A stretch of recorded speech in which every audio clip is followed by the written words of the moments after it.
Bismillahirrahmanirrahim. Assalamualaikum warahmatullahi wabarakatuh.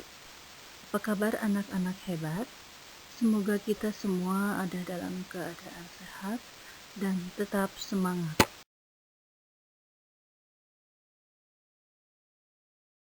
Materi kali ini kita akan membahas tentang senyawa. Yang sebelumnya pernah kita pelajari adalah unsur. Unsur dan senyawa termasuk ke dalam zat tunggal.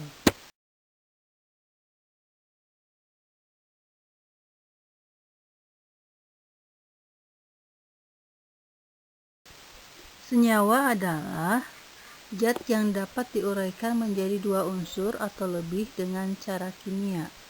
Contohnya air. Di gambar terlihat ada segelas air dan lambang air adalah rumusnya HOH atau disingkat dengan H2O. Atau bisa juga diartikan bahwa senyawa adalah apabila dua atau lebih unsur yang berbeda bergabung secara kimia dengan perbandingan tertentu, maka bisa membentuk senyawa. Contohnya adalah air, garam, gula, karbon dioksida, dan lain-lain. Di gambar sebelumnya terlihat bahwa air, lambangnya H2O, terdiri dari dua unsur, yaitu unsur H hidrogen dan O oksigen. Sebelumnya sudah dijelaskan bahwa senyawa terbentuk melalui reaksi kimia dari unsur-unsur. Ada beberapa cara pembentukan senyawa. Pembentukan senyawa dari reaksi unsur-unsur, misalnya unsur natrium direaksikan dengan unsur klorin menghasilkan senyawa natrium klorida. Unsur natrium lambangnya Na, ini sifatnya logam dan berwujud padat. Kemudian unsur klorin lambangnya Cl2, wujudnya gas dan sifatnya beracun, menghasilkan senyawa natrium klorida. Lambangnya NaCl, wujudnya padat, dan NaCl ini adalah termasuk garam mineral yang sangat penting bagi tubuh. Contoh lainnya, unsur hidrogen lambangnya H2 direaksikan dengan unsur oksigen O2 menghasilkan senyawa dihidrogen oksida, lambangnya H2O.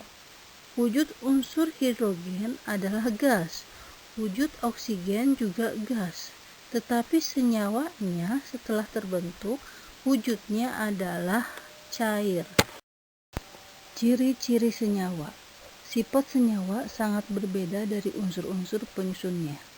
Selama pembentukan senyawa, panas atau cahaya dilepaskan atau diserap sebagai tanda terjadinya reaksi kimia. Unsur dan senyawa dikombinasikan dalam perbandingan massa yang tetap.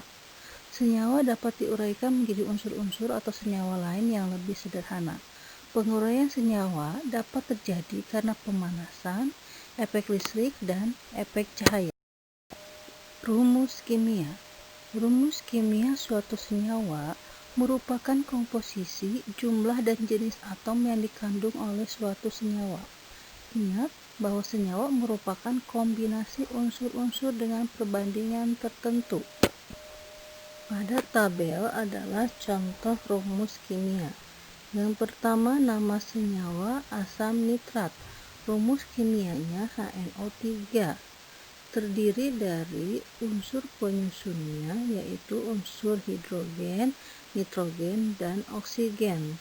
Sedangkan jumlah atomnya ada 5. Terdiri dari 1 atom hidrogen, 1 atom nitrogen, dan 3 atom oksigen.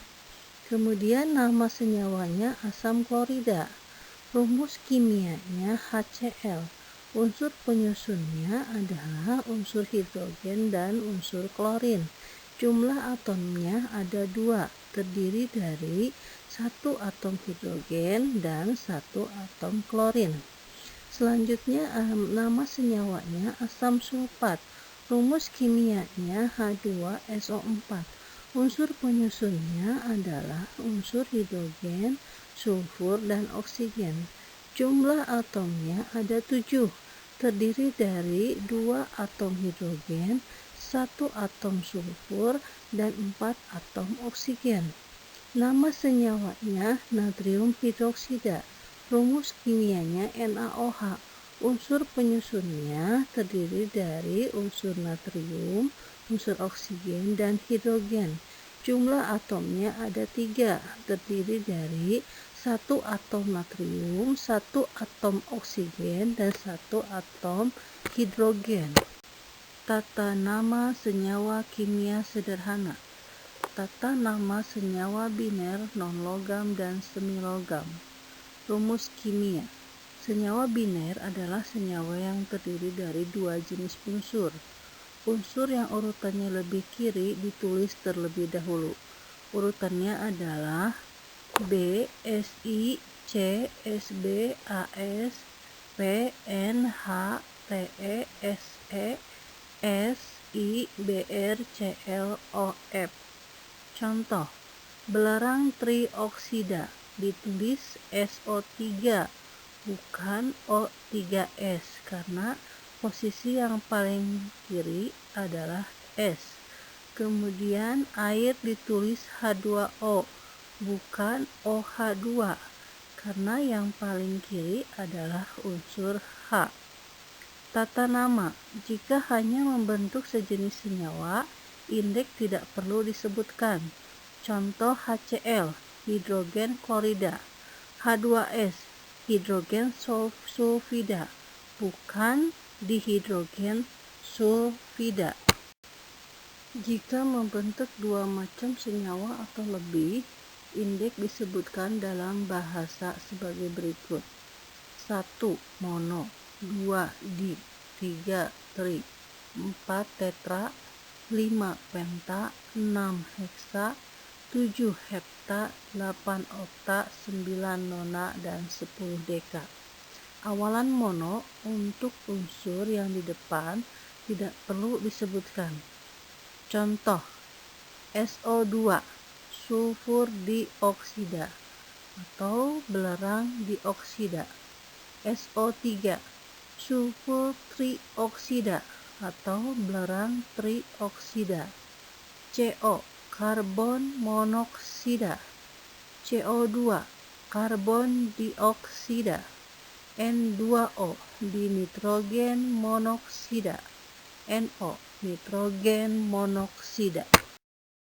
Berikut adalah contoh senyawa dalam kehidupan sehari-hari. Asam asetat, rumus kimianya CH3COOH, manfaatnya sebagai cuka makan. Senyawa amoniak, rumus kimianya NH3, manfaatnya untuk pupuk. Asam askorbat, rumusnya C6H8O6, manfaatnya sebagai vitamin C. Kalsium karbonat, CaCO3, rumusnya manfaatnya sebagai bahan bangunan. Soda kue, rumus kimianya NaCO3, manfaatnya membuat roti. Karbon dioksida, rumus kimianya CO2, manfaatnya penyegar minuman. Aspirin, C8H8O4, manfaatnya mengurangi rasa sakit.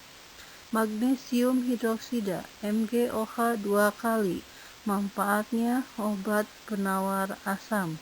Asam klorida, HCl, rumusnya manfaatnya pembersih lantai. Natrium klorida, rumusnya NaCl, manfaatnya garam dapur. Natrium hidroksida, rumusnya NaOH, manfaatnya sebagai pengering. Sukrosa, C12H22O11, manfaatnya sebagai pemanis. Asam sulfat, rumus kimianya H2SO4, manfaatnya pengisi aki. Urea, rumus kimianya CONH2 2 kali, manfaatnya sebagai pupuk. Sebelum masuk ke materi campuran, alangkah baiknya kita bahas kembali tentang konsep tentang materi. Materi terbagi menjadi dua, yaitu zat tunggal dan campuran. Zat tunggal terbagi menjadi unsur dan senyawa, sedangkan campuran terbagi menjadi campuran heterogen dan campuran homogen. Campuran heterogen ada koloid dan suspensi, sedangkan contoh campuran homogen adalah larutan. Pada tabel adalah contoh rumus kimia. Gambar berikut adalah contoh beberapa campuran di alam. Ada udara, air sungai, dan batuan. Ini merupakan contoh dari campuran. Gambar berikut adalah contoh campuran di alam. Ada udara, air sungai, dan batuan. Semuanya adalah contoh dari campuran. Campuran merupakan hasil penggabungan dua atau lebih zat yang berbeda tanpa terjadinya reaksi atau perubahan kimia.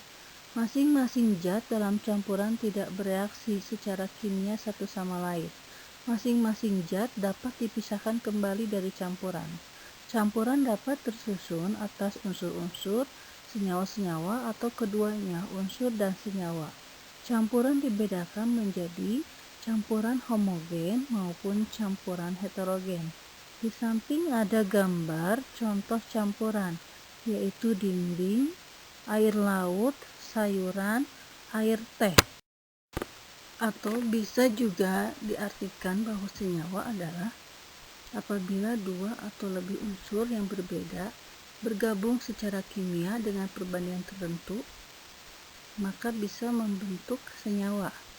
Contohnya adalah air, garam, gula, karbon dioksida, dan lain-lain.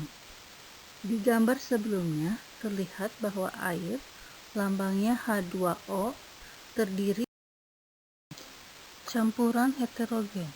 Campuran heterogen terjadi karena zat yang tidak dapat bercampur satu dengan lain secara sempurna, sehingga dapat dikenali zat penyusunnya. Campuran heterogen ada dua, yaitu campuran suspensi dan koloid. Contoh suspensi, misalnya campuran pasir dan air. Tentu kalian dapat membedakannya. Campuran yang demikian disebut dengan campuran serbaneka atau campuran heterogen. Contoh campuran heterogen lainnya adalah koloid. Koloid merupakan campuran yang tampaknya homogen, namun jika dilihat dengan mikroskop ultra, sebenarnya heterogen. Ukuran partikelnya 100 nanometer, sehingga dibutuhkan penyaring ultra untuk memisahkannya. Contohnya adalah susu, santan, agar-agar, busa, tinta, jamu, asap, lem, cat, dan lain-lain. Demikian materi untuk senyawa dan campuran kali ini. Sekian dan terima kasih. Assalamualaikum warahmatullahi wabarakatuh.